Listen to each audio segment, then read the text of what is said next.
Hi everybody, welcome to Raising Vibrations and welcome to a full moon report for the 2nd of March 2018. And this is for the full moon in Virgo. So hello to everybody that's watching this. I'm really excited to actually be sharing this message with you today, not only because of my own personal experience of what has happened for me, but also just in the sense that, you know, within the context of the evolutionary trajectory of our lives, of humanity's, journey along this timeline, this is a really, really monumental experience. And for me personally, I think it's a big deal. And so I hope to really capture that essence with you today so that you can really see that this is something that, in terms of the context of this overall journey, it's a big deal. So before I jump into that, I just want to say thank you so much for every single person that watches these videos and for your support and your comments. I deeply appreciate that. And, just in terms of the work that gets done here and you participating in and having your attention. So I greatly appreciate that. A couple of announcements quickly, just to let you know, there is a astrology school that is starting within this month. Probably within the next 10 days or so. I can't remember the exact date off the top of my head. But if you're interested in that, please send me an email or click on the link in the description below. That will be after this has been sort of made public on YouTube. And secondly, there is also the Patreon. And as I mentioned before, in the last new moon that we had, I've super excited, just launched this Patreon platform. And it's beginning to take its first steps in this process. So if you're new to my channel or new to my work, or if you're somebody that has been following it for quite some time, I encourage you to go and look out at what's happening on Patreon and to see what, how you can interact with it in that sense. Okay, cool. So let's have a look. What are we dealing with here? Well, firstly, it's a cosmic axis of Pisces and Virgo. Right, Virgo is where the full moon is happening at 11 degrees, and the sun is situated with all of its friends in Pisces. And Pisces is the energy, as in terms of this axis that I'm talking about. Pisces is the energy where we are invited to experience reality beyond the physical senses. Okay, so since Neptune, the planet that actually influences Pisces, and the other way around, they represent the same energy archetype. When this planet moved into the sign of Pisces, we started to notice that there was a large movement that was gaining momentum around breaking out of the mold that we as humanity have seen ourselves through for a long period of time, going back as far as even the 1800s, right? Just the sense of identity that we've evolved ourselves through began to create a deep momentum in terms of what our limitations are. Okay, we started to read articles on Facebook, and we started to read articles all over the place. We started to see different random people pop out of nowhere and go like, hey, by the way, you could experience this type of thing if you take ayahuasca, or you could have this experience if you took DMT, or if you had this spiritual practice or this type of event, you could transcend the physical senses and you could be aware and witness a multidimensional reality that is beyond the scope of what our physical senses can perceive and understand. So the actual article that I wrote alongside Jen for this full moon was called Allowing Yourself to Become Aligned with a Process Bigger Than Yourself. And it's a very profound thing, because most of the time with Pisces energy, especially in the old spiritual ways in which we've developed our relationship to this phenomena, i.e. masculine principles, we've allowed ourselves to access transcendence. But what we've done with Pisces is, once we've accessed transcendence, or we want to go there, or it's the big thing is to get into that state, we never understood that there was a process of integration back into the self.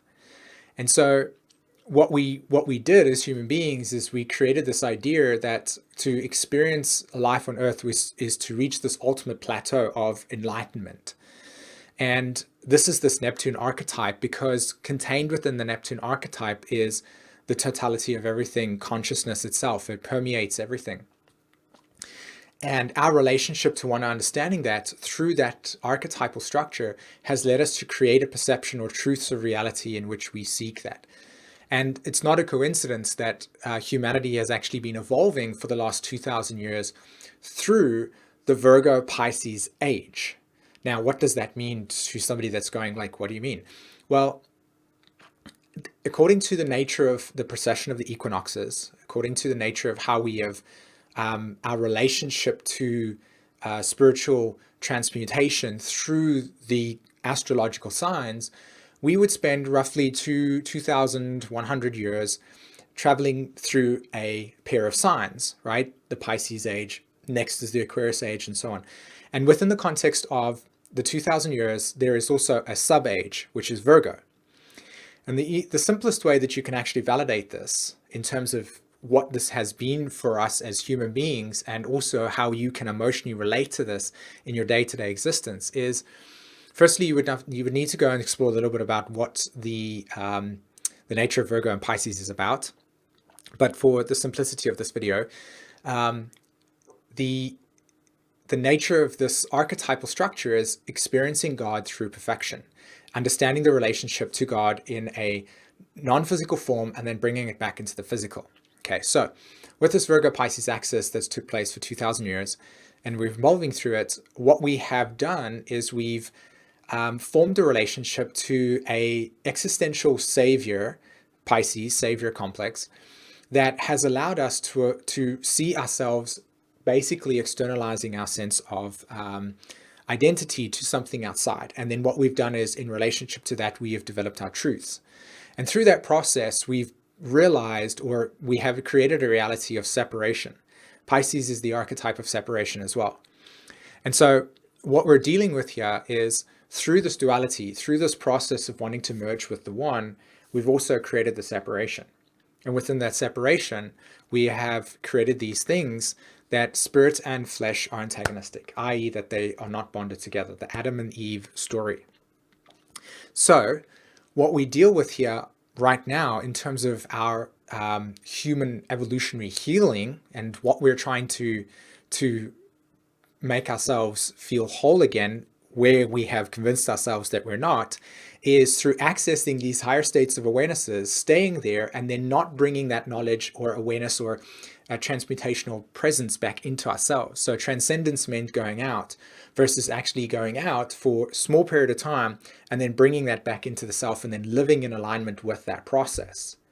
And so that's why, to me, I feel that this is such a profound energy cycle, because not only does it activate the subconscious patterns of human evolution through this Virgo Pisces for the last 2,000 years, it also brings us to a part of our relationship to the woundedness that we carry, and the separation that we carry, and the illusion of separateness that has formed because of these complexes.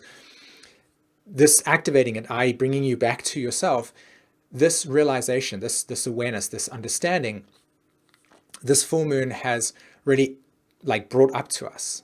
Now I could spend another 300 days just explaining or sharing with you the relationship to each of the ways that these manifest. But like I said, that's just in a large scope. So for the sake of this conversation today, what I am wanting to bring through is an invitation to cultivate within inside of yourself where motivation, where enthusiasm lies for you, where enthusiasm is the key to your sort of engagement in your life, and where that enthusiasm is either present or not present, and then invitation to reflect upon if you are in alignment with something that is for your highest good.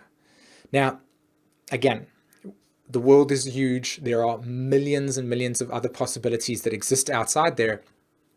And so what happens is that some of this information can be relative to us and some of it can't, because of course if you just go and look at certain sort of tribes and certain cultures that are living in different parts of the world than what, say for instance, I would be living in here in Sweden, part of the West in that sense, that might not be available. So that's what I meant about the context of these different ways that this energy can play out. But for the sake of this conversation, for the majority of you that are listening to this, it is an invitation to get into alignment with what is truly enthusiasm, what is true enthusiasm for you, or what is giving you enthusiastic responses to life, and how you're being lit up by something that means something to you. And it is a recognition of that. And it is a recognition of where those experiences lead us to deeper realizations within what the soul's journey is about. Because the whole entire, platform for what I want to do here is for us to cultivate or remember that as much as we have these kind of earthly distractions, Neptune, there is a deeper process that's occurring behind the scenes that we might not necessarily have always access to. And from evolutionary astrology's perspective, that would be Pluto. So what we are wanting to do here is we're wanting to remind ourselves consistently of this process that is existing in our lives, and for us to cultivate a deeper relationship to that. And sometimes it's going to be really difficult to do, and other times it's going to be really blissful to do. Either way, as long as you're cultivating that practice each day, or as much as you can, then that's the best that you can do. It doesn't mean that doing a little and then saying that that's okay is, also okay. I definitely want to advocate like pushing yourself a little bit more and saying, okay, tomorrow we're going to try it for a little bit longer, because the Virgo archetype within the context of this energy over here is rooted in one step at a time. Okay. Now, within religious conditioning and with a lot of sort of spiritual practices that have been rooted in this 2,000-year process of Virgo Pisces, we have seen ourselves as an imperfect force trying to be perfect.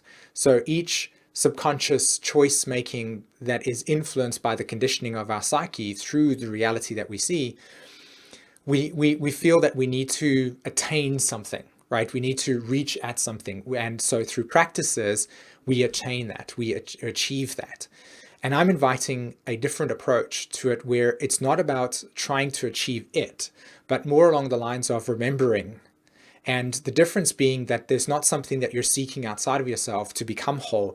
It's reminding yourself of the wholeness that already has been there all the time.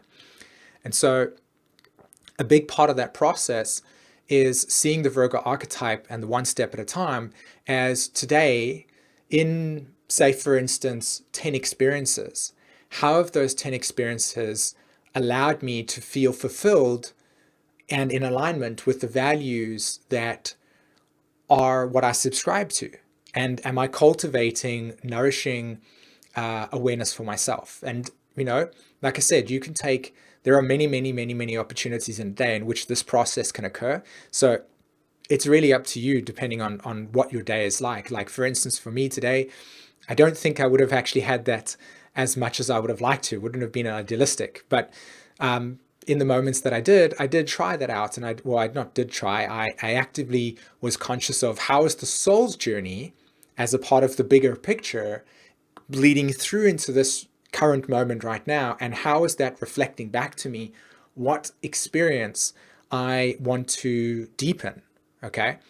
And so through that process, it allows me to slowly but surely just not only remember this process of spiritual awareness within inside of myself, but also recognize that my sense of self, so my personality, my physical form, is swimming in the ocean of the soul's journey. And as I interact with everything, I recognize the non-duality in everything. So whatever circumstance is occurring in front of me over here, as I'm interacting with it, it is a reflection. It's mirroring back to me. And so each moment is an invitation to deepen that awareness. And again, it's not a race. It's not something that you get a gold badge at the end of the journey, where somebody stands over there and says, congratulations, you finished 5th in this whole entire process. It's not about that, because there are so many multiple realities that the soul is experiencing on different levels and dimensions that it's more about understanding the interconnectivity of those different timelines materializing than it is coming into this thing with a man-made idea of time as well as competition and thinking that there's something here to achieve. So this is a very big part of what this energy for me is about, in the sense that it's relaxing into realization of authentic self as it was created, and not more along the lines of like trying to recreate or trying to create yourself. Like, it's about realizing the creation was already made and getting into that process and operating from that level. That being said, let's look at the astrology in terms of the context of other things. So when we had the new moon that took place in Aquarius, many of us had to endure some form of bumpy transit, okay? And that bumpy transit brought up feelings and emotions that we felt were, gone. Like we thought we had dealt with it. And it was like, here it came back again. And we're sitting with this in our sort of front door going, hi, by the way, we're not processed yet. And this is part of your journey that must be processed in order to create clarity and transparency between ego self, sense of personality, and soul journey. Okay. And so if you see it from that perspective, you can actually be deeply supportive of the process, although most of the time our sense of egos might not necessarily enjoy that process because of the way that it's been conditioned to project those things from pain. I mean, that's a whole different story regarding the nature of how we reject pain as more of a psychological and brain function than it is something that is, detrimental. But so we could reject this, or we could see it as the path to wholeness, right? Recognizing wholeness, allowing wholeness to flow through us. So we brought this emotion through to us, and a lot of other things changed for us as well. Like I shared, many of us could be dealing with grief as an example. Many of us could be dealing with feelings of detachment and disassociation led by trauma. There are multiple arenas that can play out for each of us, and it doesn't have to be necessarily negative like that. It can be something positive. But at the end of the day, there was a lot of uncertainty and a lot of emotions is coming to the surface. Now, with the phasal relationship of the moon moving into Pisces, the Mercury's in Pisces, Venus is in Pisces, Venus is now making a connection to Chiron, and there is sort of this Jupiter trine that is taking place, Jupiter in Scorpio trining Venus also. In fact, it's an exact trine over there, 23 degrees. There's an invitation to allow the healing to take place regarding those emotional complexes that were arisen in that period of time. And there are many, many multiple layers of realities that are being processed. Just for me, like I would like to share my own personal experience, is that I started to process a lot of my own country's origins sort of trauma. And my personal astrology chart has a very interesting connection towards where I grew up. Like, our soul always chooses the culture and the country and the parent dynamics that must be recreated in order to enact the soul's evolution. So during that period of time, I started to go and research a lot about my country's history, or at least South Africa's history. And as I was doing that, I noticed that there was a lot of grief that was coming up that I knew that wasn't from this timeline. It wasn't from this journey. But part of that process, part of that grieving process, part of getting deeper into that process was actually bringing me closer to a realization of my own soul's journey. And what I noticed in that whole entire complex was that as I was doing it, I was feeling lighter and freer.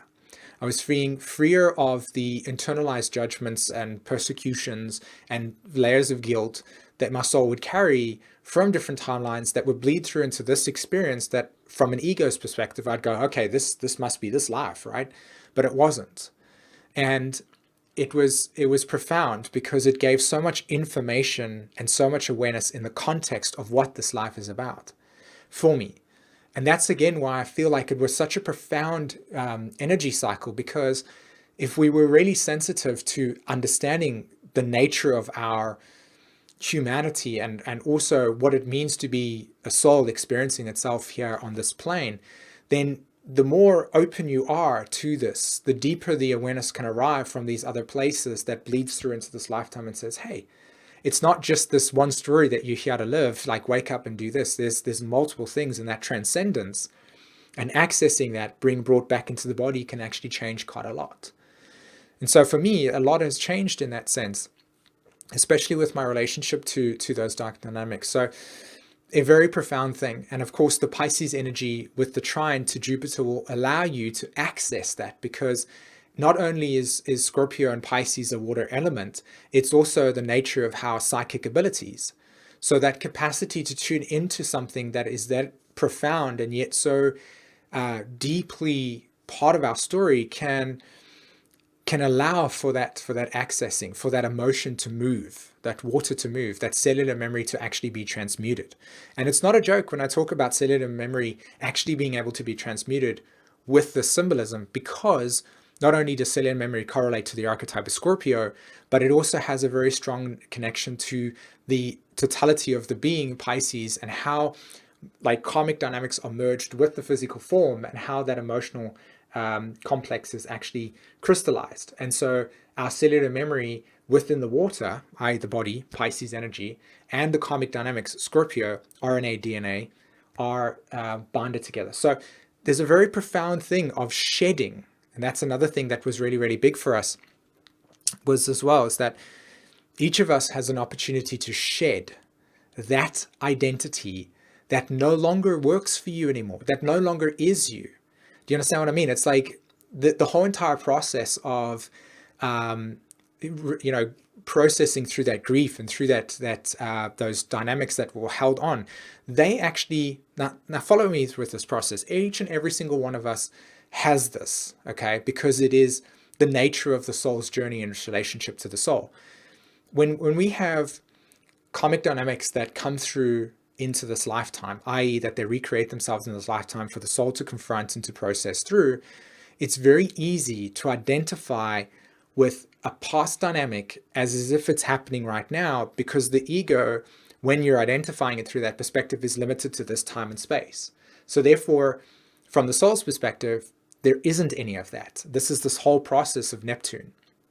Right? Transcendence, awakening to a reality that's bigger than the identity of the self, and realizing the limitation that is existing within our ego structure and our relationship to time. So not only is it non-linear, I recognizing that, by processing this grief thing, the story that I was telling you, it was allowing me to recognize that certain personality traits, certain identity structures that were formed and bonded with those parallel realities were something that I'd be like, oh, this is who I am. This is how I operate. This is how I make choices. But it's not. And so right now, this energy pattern is saying, here's an invitation to wash away that stuff, to process through it, to let go of it. And when I say let go, I don't mean it in the context of some new age let go thing. I'm simply saying that no longer respond to the identity that is trapped in that woundedness, or that part of yourself that was more of a protection layer than it was an actual representative of your authenticity. Because the more that you identify with things that are not your authentic self, the more you're actually going to start to notice that your reality is being created out of something that is not of this multidimensionality and of this timeline. So the realization here is that each of us has been given an opportunity or an invitation to shed layers of identities that no longer represent the here and now, no longer represent the destiny that is authentic for yourself. And this whole entire collection of energy in Pisces is completing the cycle. Whenever I think of Pisces as an archetype, I always think of the wave that's just about to crash into the ocean, and it goes back into the ocean like this. And that returning back to innocence, that returning back to that childlike state that just sort of beamed with enthusiasm and excitement, that when it saw, and take a moment to think about this, right? When a child interacts with reality, from only, as an adult, you maybe have vague memories of this, but when you can tune into it, you can actually remember that. And when you look at your own children, for instance, or other children, you can see the wonderment that exists within them. Because when they interact with this physical form, the lack of definition gives them the freedom to be so intensely creative with whatever object that they're interacting with, that from like an adult's perspective, we're we're lost in that process, because what we have defined that object to be is limited to how we're going to interact with it. And there's a positive side to that as well. There's an aspect of that as well. We do that on purpose for a reason. But from a child's perspective, let me just sort out the camera over here. There we go. Okay, so from a child's perspective, everything is creative potential. So where is your creative potential? Where is your ability to recognize that each experience that you're interacting with is also inviting outside the box thinking to see and perceive creativity in its moment? And that's what we want to access. That's what we want to allow. That's what we want to move into. And that's what we're wanting to move to. Because again, and this is for another conversation, but the planetary nodes of Neptune sit in the south node of Neptune, because every single planet has a planetary node.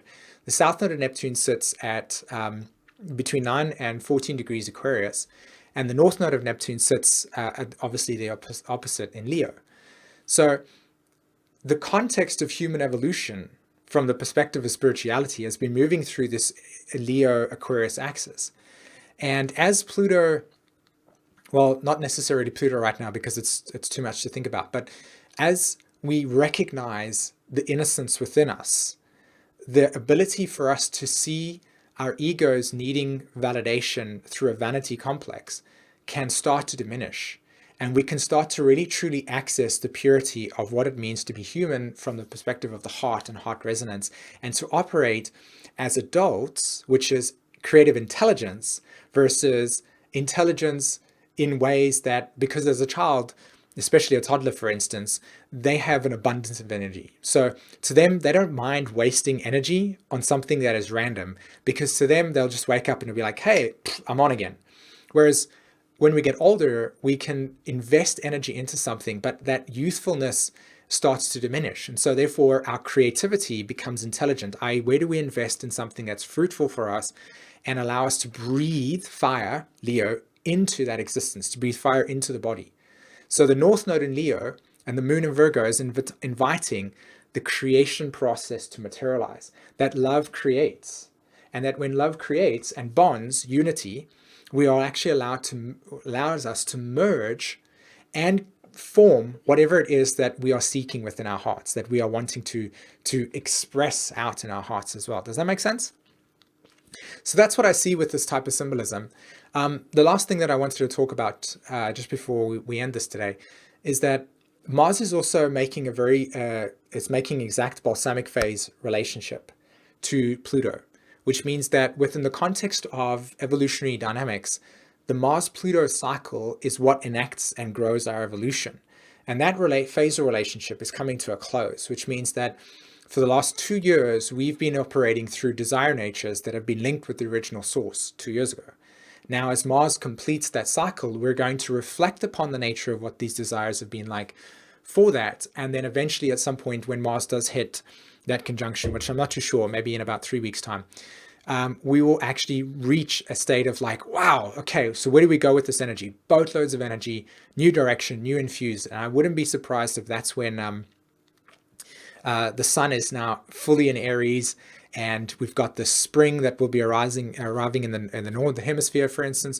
But anyway, the nature of new energy being cultivated onto the planet for us to actually take what we've been doing in the beginning of this year and run with it, really, really like say, okay, this was the point. This is the clarity that I've been seeking.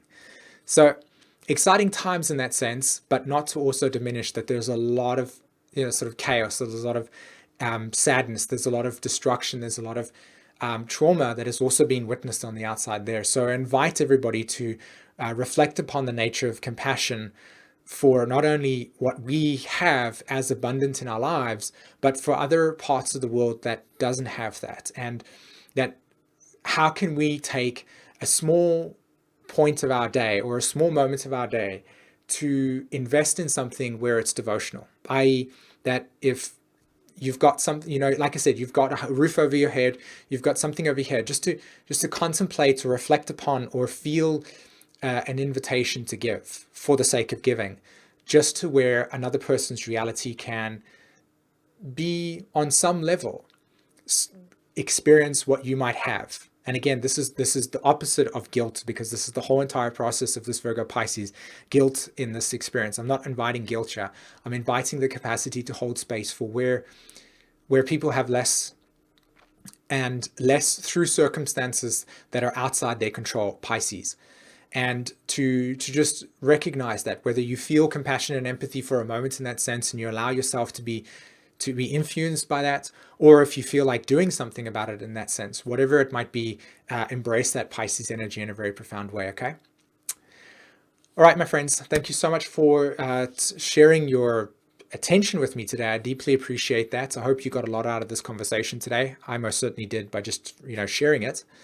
What I want to invite everybody to know now is that I'm going to have a live Q&A, and I'm just going to go to the toilet and get some water and stuff, and then I'll come back onto the site. So if you want to listen to a live Q&A, just sit tight.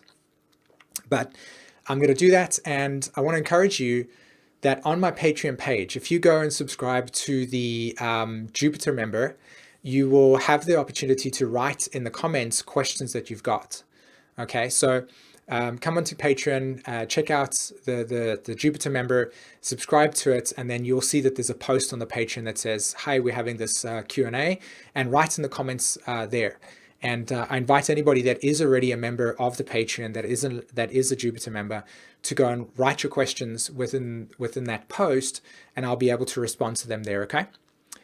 All right. Thank you, everybody, and I'll speak to you in a couple of minutes. Take care. Bye bye.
Okay, so we are back.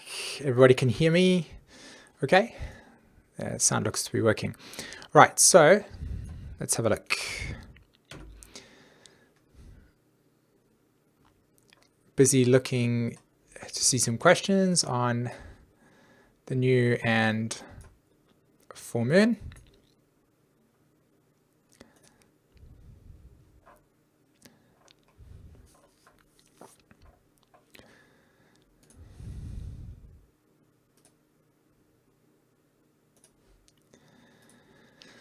Okay, everyone. So you can. I want to make a correction. Firstly, I'd mentioned in the video just before that this was a live Q&A for people that were part of the Jupiter membership, but that was actually incorrect. It was the Sun membership. So people, if you want to participate in questions through this Q&A, then on the Patreon page under the Sun member, there is a post of this actual event. And if you want to go and write your questions there, I'll be getting information from there.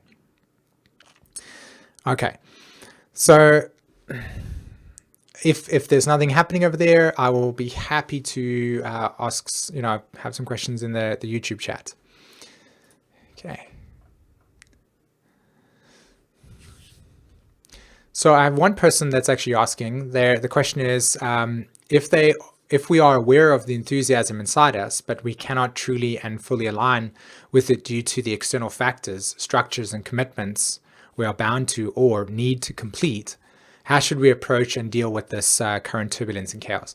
Well, the first thing that I want to say is that, if I look outside, 'cause most people that are living in Europe right now, particularly England and Sweden and the Nordic countries, there's maybe in the States as well, there's a ton of snow that's existing over here, like a load of snow. It's really, really cold, and it just arrived suddenly. And there's been a lot of chaos because not only has the amount of snow that has, fallen created inconvenience for everybody that are traveling to and work and from work and how they're able to get home. There's a lot of chaos. There's a lot of uncertainty. There's a lot of panic. This is a classic Neptune Pisces energy. There is nothing you can do because that's the thing of the Pisces energy. It is overwhelming. It is bigger than us, and we have to surrender to it. It doesn't mean, but now part of that process when you have this type of thing in past life dynamics is that you can feel a lack of empowerment in this experience, and you can internalize that. And especially if you've died in a past life with a lot of Pisces energy, you can come into this lifetime with a very deep sense of giving up very quickly because you realize at that point that there's nothing that you can actually do. Now, this is so responding to your question,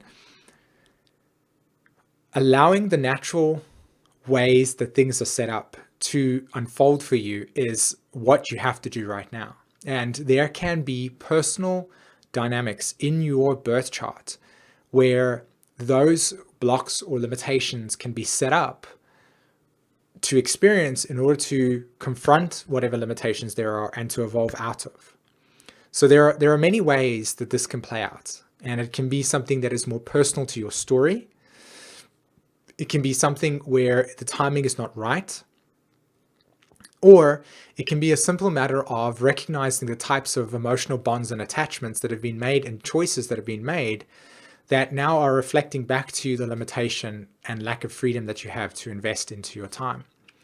Either way, I would say that it's healthy to know that enthusiasm. It's healthy to allow that enthusiasm to be there and to not give up, to remember it and to keep on making choices every single day that allows for that awareness to materialize, for that story to materialize, and to be patient. I think patience is a big key with these types of things. I know for me personally, within the last couple of days, a lot of amazing things have arisen, which I forgot to actually mention, to be honest, but in March, which is now, I think in 22 days time, I'm going to be traveling to the States, and there is an astrology conference called NOAC. And I have two lectures over there. One is called The Sun Sign of Astrology, the Evolutionary Understanding of that. And another one is the change of Saturn to Uranus cycles. And the point here is that that event that's taking place for me leading up to that event has been a really, really like interesting and very painstakingly odd experience. I've had to surrender a lot. I've had to literally have a lot of faith in this experience because there are a lot of outside circumstances and experiences that have been, if I see it from a block, if I'm being blocked perspective, I'd be like, I can give up straight away. But if I see that each moment is guiding me into the exact specific story and path that you're supposed to walk, and that the mind is not involved in that process, then actually everything's working out exactly how it should. And by watching that process, I've actually just watched it, this whole entire deeper force move through me and say, hey, by the way, check your levels of trust versus what you think is wrong with it, as an example. So I hope that kind of answers that question in a way that reminds you that it's to keep the hope, to keep the enthusiasm, to remember the flame, but to allow each experience to guide you in a way, or allow you to deepen your relationship to why those things are in the place and how they may be shaping or not shaping you. Okay. All right. So I have a question on the Patreon page, which is, and now if I just get back to it, I think it's somebody by the name of Wayne. Is I just want to see where I can pick up. So the question is, can you expand on the natural evolution away from external solutions to how we can be truly affecting in the changing world through a much more personal effort? So let me just see if I can read the top part of that question clearer, so that I really, really connect with what you're talking about here. So you'd spent a lot of time in political action.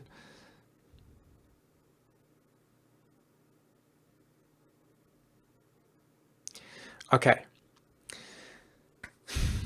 It's really, really difficult with this type of complex, because not only does the realization of Pluto in Capricorn hit you hard, it also brings to us many of the sort of unresolved shadow emotional complexes that arose in the collective since 2012, 2013. So what I mean by this specifically, okay. In 2012, 2013, Saturn transited through Scorpio.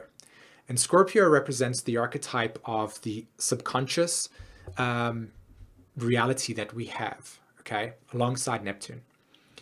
Saturn represents the part of us where we recognize the reality of it. So here's the reality of something moving through the sign in which all of the unconscious, like buried psychological state of our own personal psychology, but also the state of the collective psyche, was these two energies move together. So since end of 2012 through 2013, 2014, and the end of 2015, this whole entire process occurred. And what happened was that you saw a tremendous amount of revolutionary movement come out of the world, where all of people's subconscious feelings of disempowerment, feelings as if they don't have control over their lives, feelings as if they're, the shadow parts of the world. This is when Alex Jones came out into the world. This is when David Icke was like really coming out into the world. Like everybody was becoming that, moved in this type of field of, look what governmental structures do, and the oppression, and look how we as humanity have created this reality that doesn't seem like empowering to us, but yet is actually almost on some unhealthy level deeply, deeply disturbing to our psyche. It's not natural. So Saturn moves through this part, but Pluto is also, which Pluto is the archetype of Scorpio as well. Pluto, again, Scorpio and Pluto are the same archetype, because you're dealing with this dynamic of subconscious emotional complexes that each of us carry, especially the shadow side, right? The shadow part of human evolution. So anyway, the point here is that this transit occurs, and we become aware of our identity and the way that we as a culture and cultures and collective identities have given power to people that not only we can't track their integrity, but we also can't, for ourselves, stand up against it, because the laws and regulations and rules that have been put in place to create a deep amount of repression and suppression are so strong. And we're dealing with the collective psyche in which we have the submissive attitude, right? The Adam and Eve syndrome, right? So within the collective psyche at this point in time, we are at the beginning, literally at the beginning of a revolution within human awareness that will eventually lead to a reality that is not the one that we're dealing with right now. So the context of this answer, as well as the way that I would like to share it so that you really get the gravity of the situation, is immensely profound. And maybe it's something that I feel I would want to talk about at a later stage, because the depth of understanding this, like I said, is very vast and profound at the same time. So again, the point here is that right now we're at the beginning of it. So a lot of us are realizing, becoming aware of all of these subconscious emotional complexes that we individually carry from disempowerment, from our trauma, from our childhood. This has nothing to do with any political thing from my end. I'm not standing there making an activist statement. But if you have read certain astrologers or certain people that have spoken about, say, for instance, Donald Trump's mental health state, most people would have said that this person has obviously got a lot of emotional work that needs to be done, because you can see a lot of his actions are rooted in, his own childhood traumas. Okay. This is where the world is at.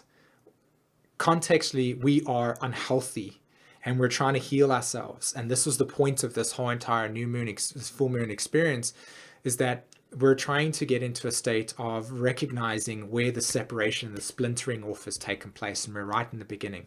So naturally speaking, everything that we interact with is going to feel so incredibly enormous to us, because the process of what we are dealing with is so huge that unless we actually surrender to the fact that it's a slow process of change, then we will always consistently keep recreating a feedback loop that says to us that this is impossible, it's never going to happen, and so therefore we need to give up and then go into a state of apathy. As a collective, apathy in itself. There is a tremendous amount of propaganda in the world that is reinforcing our sickness. And we are there. And that is why an agent, and this is going to sound super corny, and I'm sorry for it, but it's the only word that's available to me right now, but an agent for change. And that is that it's not about fixing the world.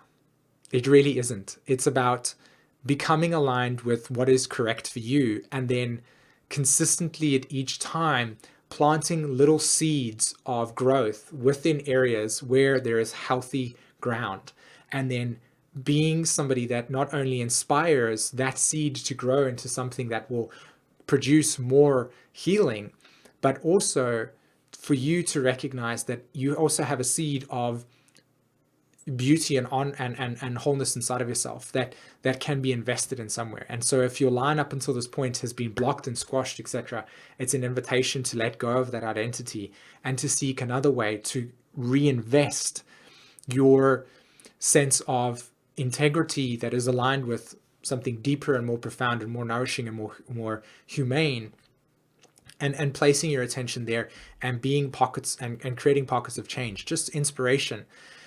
I spoke to somebody 2 days ago on the work that I do, and just by helping the person feel like part of their story was there to be lived and to be understood, help them process through something that had been blocking them for a long period of time. And just by allowing that release to take place, there was freedom inside of them. And that moment, that joy that person experienced by just being able to hold space for that healing to take place, for that little moment, was immensely profound.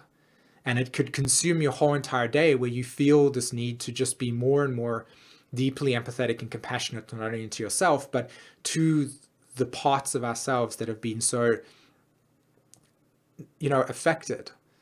And we're trying to find, like in the article that I wrote, or me and Jen wrote, there is a fine line between trying to create information that doesn't become too ungrounded and that disassociates us and allows us to disconnect from the emotional body and not feel the sadness or grief or things that we need to process through, but also for us to access a part where we also remember what we originally come with in the first place, which is that joyful excitement that a child has, and it's about finding that balance between the two and not giving up.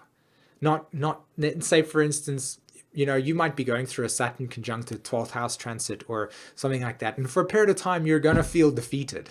It's just naturally going to be that way. It's a mechanic of the zodiac. It's a mechanic of the energy pattern. But it's important to recognize, and that's why astrology can be such a powerful tool, as well as somebody like myself that wants to talk about astrology in a way that says, hey, there could be a period of your time for the next 2 to 3 months that you have Saturn conjunct your Neptune, or Mars conjunct your Neptune, or Mars transiting your 12th house, that you're going to feel a little bit more defeated. And it's okay to recognize that part of this cycle is going to feel that way, but it's not forever. And that phases do change.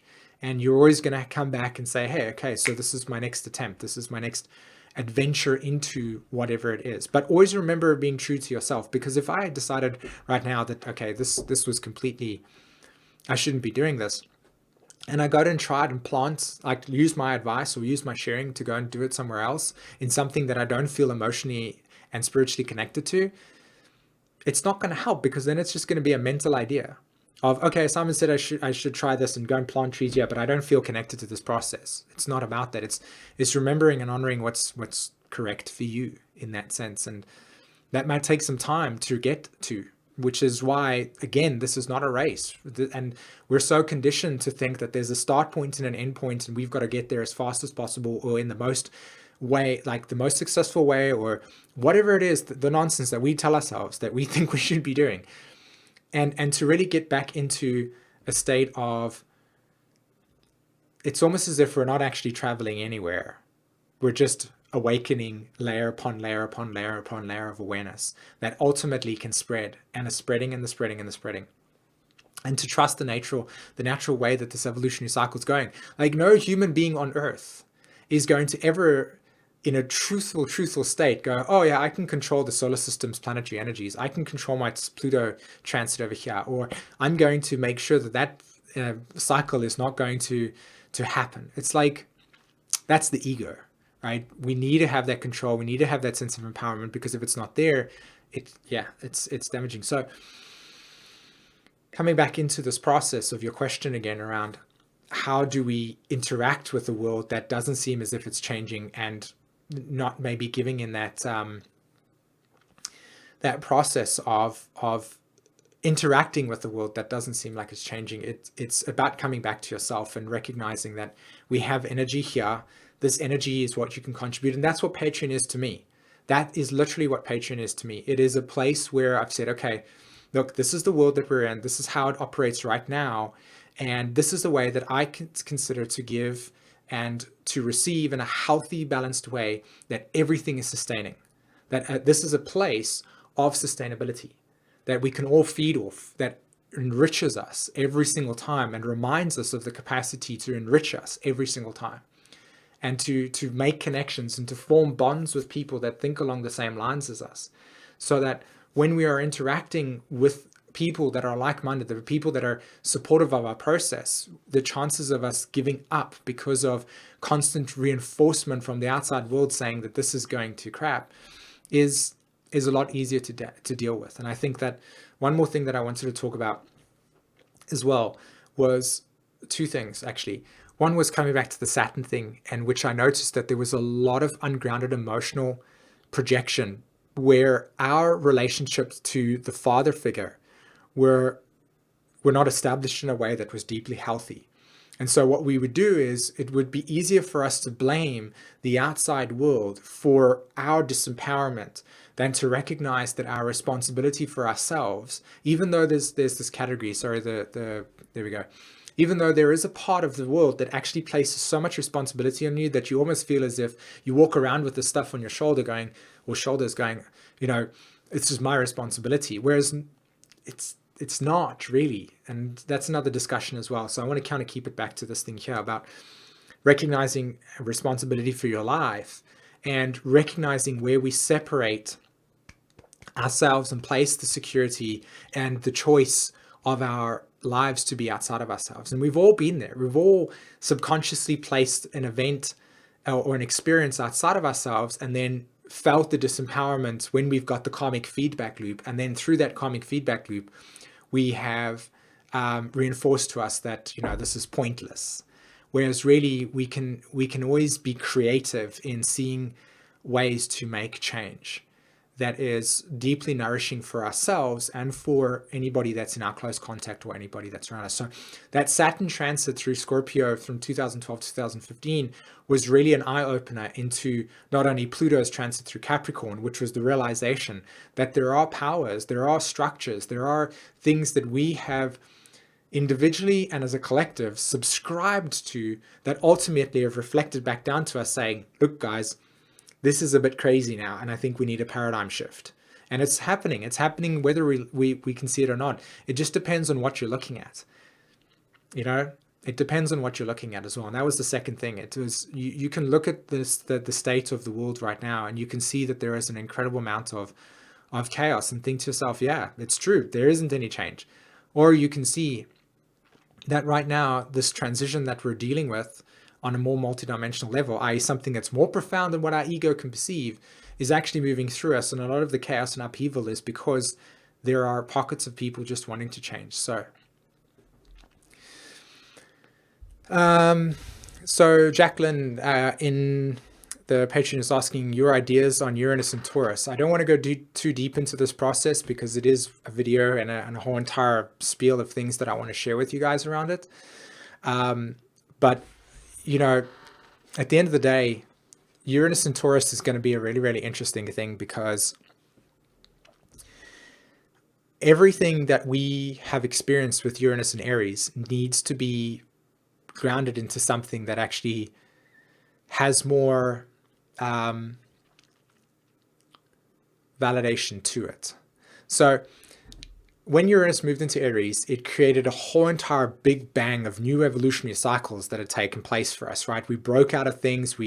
Nobody uses a fax machine anymore. Everybody uses the phone. And this is just how we communicate post-Uranus transit through Aries. And now when it comes into Taurus, there's a level of what are these essential needs that we need when we have this new direction that's arriving for us. So we've got this new direction. Most people interact on the internet. We've got this new reality that's here for us. How do we interact with it in a sense of the needs? What do we use to sustain that?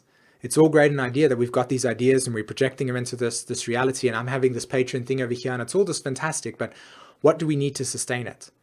Think about it on a global level. Think about sustainability on a global level.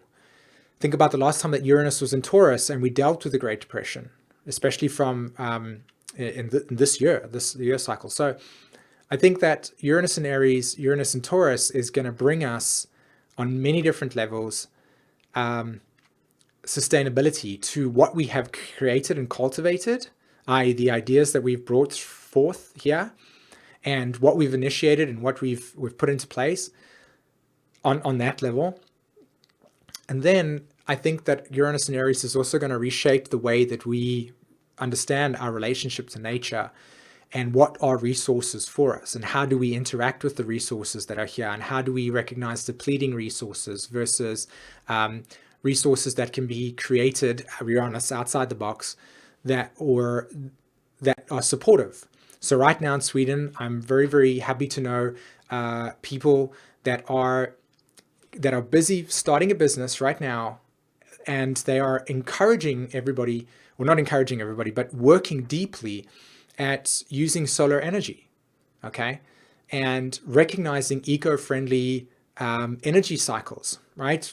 So moving out of the paradigm of fossil fuels and into something that is more of a Aquarius energy, something that has more to do with the a natural cycle. Because the sun, fair enough, the sun can be blanked out by the clouds. I'm not too aware of the fact that solar panels could work, for instance, if there's an intense amount of cloud cover like it is in Sweden here. But anyway, at the same time, that energy is always going to be available for us. And so if we can creatively find ideas to capture that energy and recycle it, we can see how our needs for sustaining the structure that we have can be fulfilled in a re-energizing way, because the polarity of Taurus is Scorpio.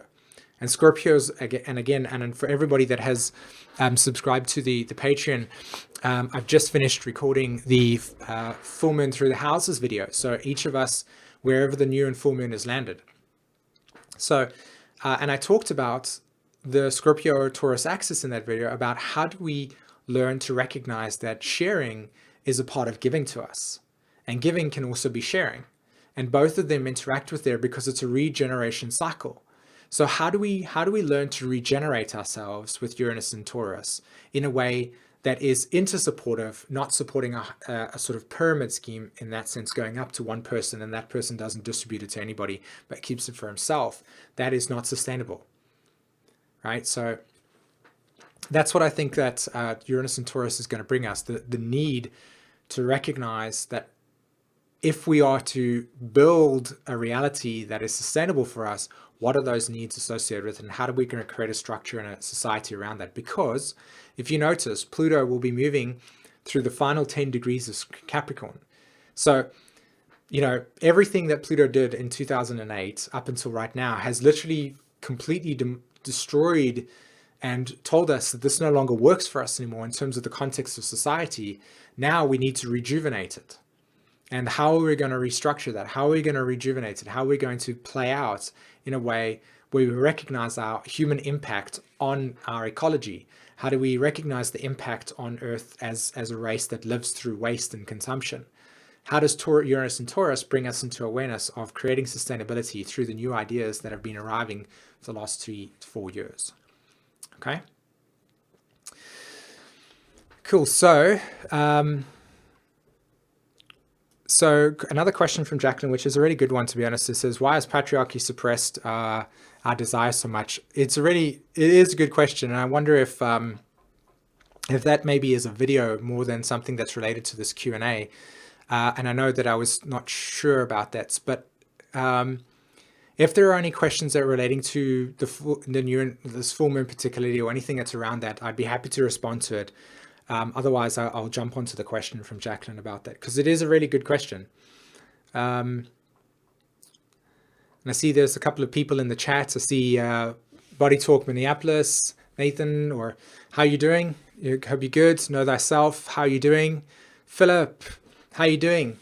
In the future, stay tuned. Philip and myself are going to contribute on, or like collaborate on some idea.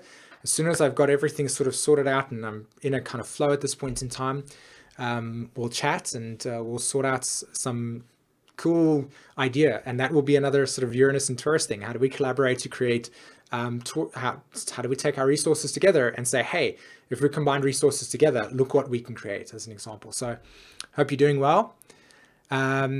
George, how you doing? How you doing? Amy, how are you doing as well? Just saying hello to everybody in the chat over there, and to everybody that's still present but hasn't said anything to chat. Hello, how are you doing? Hope you are. Okay. So let's have a look. Let's go over to the other page where we're at.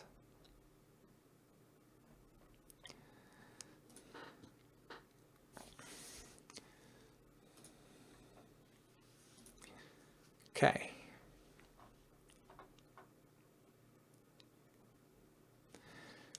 So I'll go into the question that's relating to patriarchy and suppression and the shadow side of the human evolution. It's another big conversation, and I don't know how to have small conversations, to be honest. But at the end of the day, the way I interact with this, the way I see this dynamic play out, i.e. patriarchy and stuff, I see it as a natural manifestation of our evolution, particularly around the expression of and development of the masculine principle. Okay, so we would say that the original intention for this reality, for this creation, is to find the balance and equilibrium between a masculine principle and a feminine principle.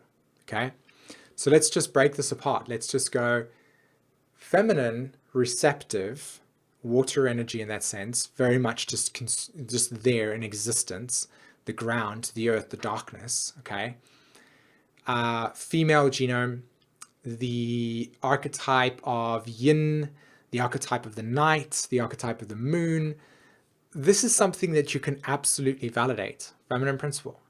Okay, then you have the masculine principle, which is in itself a polarity to this, the sunshine, the day activities. How many times have you guys, I know in Sweden it can be this way, especially when living in cold climates, when the sun shines, you kind of look at the day and go, I have to do something, because when the sun does shine, it's very rare. So therefore, not that necessarily it's rare, because of course there's a lot of, the summer here as well. But the point is that the sunshine, you feel guilty because the sun is shining and you want to go and do something, right? You have to go and act.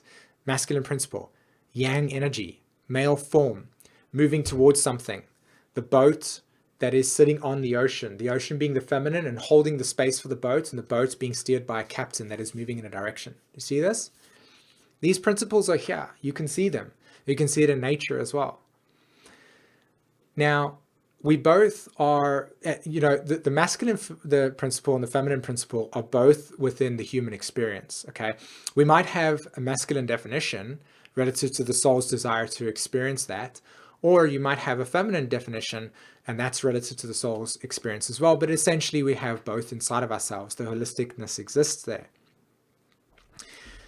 That being said, natural evolution is reflected through the cycle of feminine principle or yang energy being here on the planet first. Or we're experiencing ourselves through seeing the cycles of life operating through this way, deeply receptive, deeply intuitive, and that. And then kind of the change in direction occurred, and the masculine principle began to become more popular and more predominant within our expression, which was the development of the human ego. And so a part of that process was exploring masculine principle and allowing the feminine principle to hold space for that process. And they're kind of like operating like this. And we're reaching a point where that process of merging the two to find equilibrium and how they balance each other are now coming into play. But what you're dealing with is the extension of a reality that has been materialized out of a masculine principle that's just been going and going and going. So we're all here building things. We're all here going out into the world and being successful and doing all this type of stuff, and very little spiritual awareness because the ego has been so defined. And as a byproduct of that ego structure is patriarchy.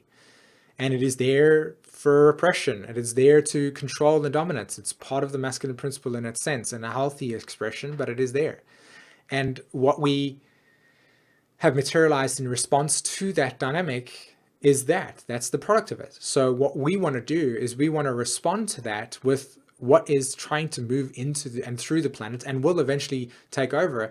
And that is that we don't have a choice. We don't have a choice in the sense that, we can suppress the principle of the feminine masculine energy of our evolutionary dynamic moving through. It's just, we can tell ourselves as many things as possible, but at the end of the day, the trajectory of human evolution is far greater than what we can think. So to try and even think of ways that our minds can say, well, what about this? What about this? We're limited by our perception. So don't even go there. Just surrender into the fact that whatever it is that we are being taken on is here to be observed and to be embraced and to be watched and to be developing. The point here is that these principles have intertwined, they're merging like this, and patriarchy is a part of that. And the laws and regulations and the repression has not honored our naturalness, and we've forgotten about that, and we haven't cultivated it. And that's why we're sitting here today having this conversation, because we're like, hey, we need to put up some signposts and little blocks and little pockets of awareness that reminds us of this process so that we can resonate with it and come into closer realization of what that's about. And our job right now is to filter between the identities that we have and the attachments we have to these stories, and to allow those things to process through us, and to just have that as a processing mechanic, just allow it to process through us, and ultimately realize that that's what we can do with this physical form that we have. It's a very interesting river to cross when you come to get into alignment with that process. It's what it is. You can, yeah. Okay. So I hope that kind of like also deepens our relationship to why has patriarchy suppressed it. It's just patriarchy is a process of repression and control and dominance relative to fear, relative to insecurity, relative to the fact that the body itself is a animal part of the animal kingdom. And so part of that process means that we are affected by the animal mechanics that exist, which is the primitive part of the brain. So whenever we are activating and consistently being stimulated as a part of that animalistic part of ourselves, we will respond to life through those dynamics. It's the way that it is. Okay, so I'm noticing that my sacral energy is starting to deplete at this point in time. So I'm just going to quickly see if there's any other people that are writing some questions over there on the Patreon. Let's have a look. Okay, so there's nothing over there. And I think the Facebook is also there as well. So with that being said, I'll close that down. I'll close that over there. And